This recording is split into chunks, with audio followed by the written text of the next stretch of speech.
வணக்கம். இது கவியரங்கத்தின் கதைக்கான நேரம். பொதுவா நம்ம எல்லாரும் ஒரு நாளைக்கு எவ்வளவு வார்த்தையை பயன்படுத்துறோம், அந்த வார்த்தைகள் எவ்வளவு தாக்கத்தை ஏற்படுத்துது, அந்த தாக்கம் நல்லதாவும் இருக்கலாம், இல்ல கெட்டதாவும் இருக்கலாம். அப்படி அந்த வார்த்தையில எவ்வளவு பெரிய பவர் இருக்கு அப்படிங்கிறது நமக்கு நிறைய பேருக்கு தெரியறதே இல்ல. அதை பத்தி பேசுறதுதான் மிஸ்டர் எக்ஸ் அப்படிங்கிற ஒரு சின்ன குறுநாவல். இந்த மிஸ்டர் எக்ஸ் அப்படிங்கிற புக்கை பத்தி தான் இன்னைக்கு நம்ம ரிவ்யூ பார்க்க போறோம். வாங்க பார்க்கலாம். இந்த புக்கோட ஷார்ட் நாவல்ல எஜுகேஷனை பத்தி பேசியிருப்பாங்க.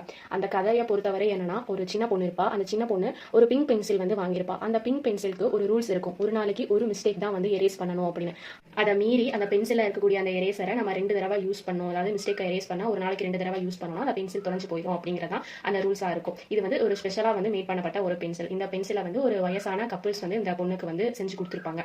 திடீர்னு ஒரு நாள் அந்த சின்ன பொண்ணோட பென்சில் வந்து டிஸப்பியர் ஆயிடும், அதாவது மறைஞ்சு போயிடும். அப்பதான் மிஸ்டர் எக்ஸ் அப்படிங்கிற ரைட்டரோட கதாபாத்திரம் இங்க வருது. இந்த மிஸ்டர் எக்ஸ் ரைட்டர் இருக்காரு இல்லையா, அவர் வந்து அவரோட ஸ்டோரியில அவர் உருவாக்கின கதாபாத்திரத்தோட அவர் உரையாடுவார். அதுக்கு வந்துட்டு ரைட்டர் என்ன பண்ணிருப்பாருன்னா, ஒரு கண்ணாடியை வந்து ஒரு ஊடகமா பயன்படுத்தி இருப்பாரு.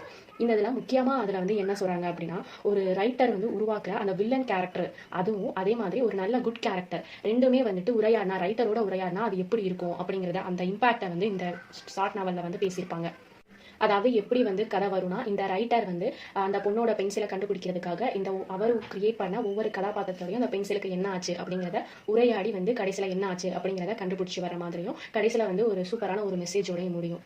இதுதான் அந்த ஷார்ட் நாவல்ல இருக்குது. அடுத்து வந்து ட்ராமா இருக்கும். பர்சனலாக எனக்கு இந்த ட்ராமா ரொம்ப பிடிச்சிருந்துச்சு. நான் ஃபர்ஸ்ட் சொன்னேன் இல்லையா, வார்த்தையோட அந்த வேல்யூ பற்றி. பொதுவாகவே மனுஷங்க வந்து எப்படின்னா, எது வந்து அவங்களுக்கு ஈஸியாக கிடைக்குதோ அந்த வேல்யூ வந்து அவங்களுக்கு தெரியாது.